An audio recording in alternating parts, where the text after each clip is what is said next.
ಪ್ರೀತಿವೀಕ್ಷಕರೇ, ಏನೋ ರಾಜ್ಯಾದ್ಯಂತ KSET exam ಬರೆದು ರಿಸಲ್ಟ್ ಅನ್ನ ತೆಗೆದುಕೊಂಡಿದ್ದಾರೋ ಅಂಥವರಿಗೆ ಡಾಕ್ಯುಮೆಂಟ್ ವೆರಿಫಿಕೇಶನ್ ಇತ್ತು.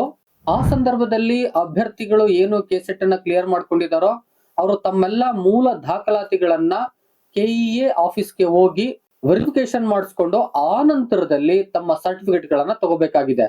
ಇದರ ನಡುವೆ ಹೆಚ್ಚು ಕನ್ಫ್ಯೂಷನ್ ಇರತಕ್ಕಂತ ಒಂದು ವಿಚಾರ ಅಂತ ಹೇಳಿದ್ರೆ, ಏನು SC ಕ್ಯಾಟಗರಿಯಲ್ಲಿ SC category A, SC category B, SC category C ಅಂತ ಆಯ್ತೋ, ಇಲ್ಲಿ ಗೊಂದಲ ಇದೆ. ಎಷ್ಟೋ ಮಂದಿ ತಮ್ಮ ಅಡ್ಮಿಷನ್ ಕಾರ್ಡ್ ನ ಡೌನ್ಲೋಡ್ ಮಾಡುವಂತ ಸಂದರ್ಭದಲ್ಲಿ ಕ್ಯಾಟಗರಿ ಯಾವುದು ಒಳ ಮೀಸಲಾತಿಗೆ ಯಾವುದು ಒಳಪಟ್ಟಿದೆ ಅಂತಕ್ಕಂತ ಒಂದು ಕನ್ಫರ್ಮೇಶನ್ ಇಲ್ದೇನೆ ಯಾವುದೋ ಒಂದನ್ನ ಕ್ಲಿಕ್ ಮಾಡಿ ಅಡ್ಮಿಷನ್ ಕಾರ್ಡ್ ತೆಗೆದುಕೊಂಡಿರೋದುಂಟು. ಜೊತೆಗೆ ಕ್ಲಿಕ್ ಮಾಡಿದ್ರು ಕೂಡ ತಪ್ಪಾಗಿ ಕ್ಲಿಕ್ ಮಾಡಿರೋದುಂಟು. ಈ ಎಲ್ಲಾ ಸಮಸ್ಯೆಗಳಿದ್ದಂತ ಸಂದರ್ಭದಲ್ಲಿ ಈಗ ಏನು ವೆರಿಫಿಕೇಶನ್ ಹೋಗ್ತಾ ಇದ್ದಾರೋ ಈ ಸಂದರ್ಭದಲ್ಲಿ ಅವ್ರಿಗೆ ಚಾಲೆಂಜ್ ಆಗಿದೆ. ಯಾಕಂತ ಹೇಳಿದ್ರೆ ಕೆಇಎ ಒಂದು ಪ್ರಕಟಣೆಯನ್ನು ಕೂಡ ಹೊರಡಿಸಿದೆ. ನಾವು ಈ ರೀತಿಯಲ್ಲಿ ಪ್ರಕಟಣೆಯನ್ನ ಹೊರಡಿಸಿದೀವಿ, ನೀವು ಅದರಂತೆ ನಡೆದುಕೊಂಡ್ರೆ ಮಾತ್ರ ನಿಮ್ಗೆ ಈ ಒಂದು ಸರ್ಟಿಫಿಕೇಟ್ ಸಿಗುತ್ತೆ, ಇಲ್ಲ ಅಂದ್ರೆ ಬೇರೆ ರೀತಿ ಕ್ರಮವನ್ನ ತೆಗೆದುಕೊಳ್ತೀವಿ ಎಂಬುದಾಗಿ ಹೇಳಿದೆ. ಡಾಕ್ಯುಮೆಂಟ್ ವೆರಿಫಿಕೇಶನ್ ಸಂದರ್ಭದಲ್ಲಿ ಯಾವ ಕ್ಯಾಟಗರಿ ಸರ್ಟಿಫಿಕೇಟ್ ನ ಸಬ್ಮಿಟ್ ಮಾಡಬೇಕು ಮತ್ತೆ ಯಾವ ರೀತಿ ಅವರು ಕನ್ಸಿಡರ್ ಮಾಡ್ತಾರೆ, ಈ ಎಲ್ಲ ವಿಚಾರಗಳನ್ನ ಈ ವಿಡಿಯೋದಲ್ಲಿ ನಾನು ಚರ್ಚೆ ಮಾಡಕ್ ಹೋಗ್ತಾ ಇದ್ದೀನಿ. ವಿಡಿಯೋನ ಸ್ಕಿಪ್ ಮಾಡದೇನೆ ಕೊನೆವರೆಗೆ ನೋಡಿ. ಹಾಗೂ ನೀವೇನ ಫಸ್ಟ್ ಟೈಮ್ ನನ್ನ ಚಾನಲ್ ಬಂದು ಸಬ್ಸ್ಕ್ರೈಬ್ ಆಗದೆ ವಿಡಿಯೋ ನೋಡ್ತಾ ಇದ್ರೆ ದಯವಿಟ್ಟು ಸಬ್ಸ್ಕ್ರೈಬ್ ಮಾಡ್ಕೊಳ್ಳಿ, ಆ ಮೂಲಕ ಸಪೋರ್ಟ್ ಮಾಡ್ತೀರಿ. ವೀಕ್ಷಕರೇ, 25/11/2025 ಕೆಇಎ ಒಂದು ಪ್ರಕಟಣೆಯನ್ನು ಹೊರಡಿಸಿದೆ. ಅದು ರಾಜ್ಯ ಸಹಾಯಕ ಪ್ರಾಧ್ಯಾಪಕರ ಅರ್ಹತಾ ಪರೀಕ್ಷೆ 2025 ಕೆಸೆಟ್ 25 ಪರಿಶಿಷ್ಟ ಜಾತಿ, ಒಳ ಮೀಸಲಾತಿ ಮತ್ತು ತಾತ್ಕಾಲಿಕ ಪಟ್ಟಿಗೆ ಸಂಬಂಧಿಸಿದಂತೆ ಅಂತಕ್ಕಂಥದ್ದು.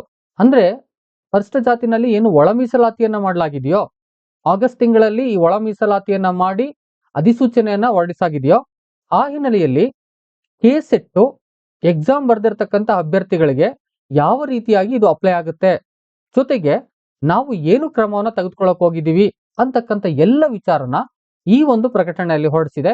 ನೋಡ್ತಾ ಹೋಗೋಣ ಬನ್ನಿ. ಅವ್ರು ಹೇಳ್ತಾರೆ, 22/8/2025 ಅಧಿಸೂಚನೆಯನ್ನ ಹೊರಡಿಸಿದ್ದು, 24/9/2025 ಆನ್ಲೈನ್ ಅರ್ಜಿಯನ್ನ ನಾವು ಸ್ವೀಕರಿಸಿದ್ದು, 2/11/2025 ಪರೀಕ್ಷೆಯನ್ನ ನಡೆಸಿದೀವಿ, 15/11/2025 ನಾವು ತಾತ್ಕಾಲಿಕ ಕೀ ಉತ್ತರಗಳನ್ನು ಕೂಡ ಬಿಡುಗಡೆ ಮಾಡಿದೀವಿ, 15/11/2025 ಅಂತಿಮ ಕೀ ಉತ್ತರಗಳನ್ನ ಪ್ರಕಟಿಸಿ ತಾತ್ಕಾಲಿಕ ಅಂಕಪಟ್ಟಿಯನ್ನು ಕೂಡ ನಾವು ಪ್ರಕಟ ಮಾಡಿದೀವಿ ಎಂಬುದಾಗಿ ಹೇಳ್ತಾ ಇದ್ದಾರೆ. ಜೊತೆಗೆ ದಿನಾಂಕ 21/11/2025 ವಿಷಯವಾರು ತಾತ್ಕಾಲಿಕ ಅರ್ಹ ಅಭ್ಯರ್ಥಿಗಳ ಪಟ್ಟಿಯನ್ನು ಕೂಡ ನಾವು ಪ್ರಕಟಿಸಿದೀವಿ ಎಂಬುದಾಗಿ ಹೇಳ್ತಿದ್ದಾರೆ. ಆದ್ರೆ ಏನು ಪರಿಶಿಷ್ಟ ಜಾತಿಯಲ್ಲಿ ಒಳ ಮೀಸಲಾತಿಯನ್ನ ತಂದು ಅದರಂತೆ ಶಿಕ್ಷಣ ಮತ್ತು ಉದ್ಯೋಗದಲ್ಲಿ ಮೀಸಲಾತಿಯನ್ನ ನೀಡಬೇಕು ಅಂತ ಸರ್ಕಾರದ ಆದೇಶ ಇದೆಯೋ, ಅದರಂತೆ ಪರಿಶಿಷ್ಟ ಜಾತಿ ಒಳ ಮೀಸಲಾತಿಯನ್ನ 25/8/2025 ಅಧಿಸೂಚನೆ ಹೊರಡಿಸಲಾಗಿದೆ. ಅದರಂತೆ ಸರ್ಕಾರದ ಆದೇಶ ಸಂಖ್ಯೆ ಸಾಕಾಯಿ /8/SLP/2024 ದಿನಾಂಕ 25/8/2025 ಪ್ರವರ್ಗ ಎ, ಪ್ರವರ್ಗ ಬಿ, ಪ್ರವರ್ಗ ಸಿ ಎಂಬುದಾಗಿ ಪರಿಶಿಷ್ಟ ಜಾತಿಯಲ್ಲೇ ಒಳ ಮೀಸಲಾತಿಯನ್ನು ನೀಡಲಾಗಿದೆ. ಆದ್ರೆ ಕಂದಾಯ ಇಲಾಖೆ ಅಂತಕ್ಕಂಥದ್ದು ಈ ಪ್ರಮಾಣ ಪತ್ರವನ್ನ ಕೊಡುವಲ್ಲಿ ಡಿಲೇ ಮಾಡ್ತಾ ಇದೆ. ಅದನ್ನು ಕೂಡ ಮೆನ್ಷನ್ ಮಾಡಿದ್ದಾರೆ ನೋಡಿ.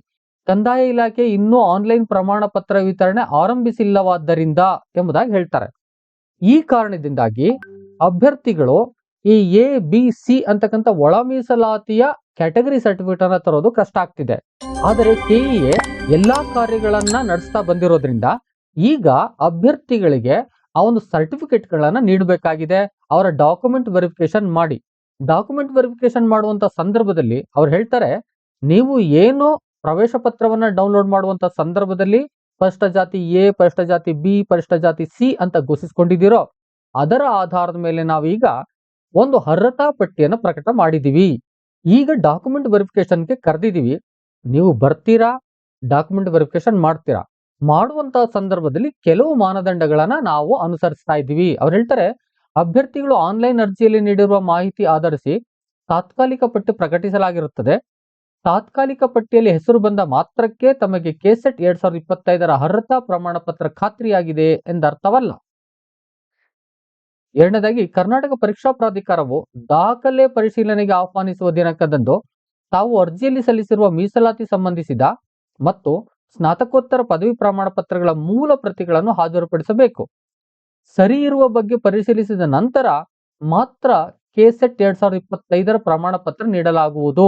ಕೊನೆಯದಾಗಿ ಗಮನಿಸಿ, ಕೆಸೆಟ್ 2025 ತಾತ್ಕಾಲಿಕ ಆಯ್ಕೆ ಪಟ್ಟಿಯಲ್ಲಿರುವ ಪ್ರವರ್ಗ ಎ, ಪ್ರವರ್ಗ ಬಿ ಮತ್ತು ಪ್ರವರ್ಗ ಸಿ ಅಡಿಯಲ್ಲಿ ಅರ್ಹರಾಗಿರುವ ಪರಿಶಿಷ್ಟ ಜಾತಿ ಪ್ರವರ್ಗ ಎ, ಪ್ರವರ್ಗ ಬಿ, ಪ್ರವರ್ಗ ಸಿ ಮೀಸಲಾತಿ ಕೋರಿರುವ ಅಭ್ಯರ್ಥಿಗಳು ಆರ್ಡಿ ಸಂಖ್ಯೆ, ಕ್ಯಾಟಗರಿ ಸರ್ಟಿಫಿಕೇಟ್ ಅಲ್ಲಿ ಏನು ಆರ್ಡಿ ಸಂಖ್ಯೆ ಬರುತ್ತೋ ಆ ಆರ್ಡಿ ಸಂಖ್ಯೆ ಇರುವ ತಹಸೀಲ್ದಾರರಿಂದ ವಿತರಿಸಲ್ಪಟ್ಟ ಪ್ರಮಾಣ ಪತ್ರವನ್ನು ದಾಖಲೆ ಪರಿಶೀಲನೆ ಸಂದರ್ಭದಲ್ಲಿ ಕಡ್ಡಾಯವಾಗಿ ಹಾಜರುಪಡಿಸಬೇಕು.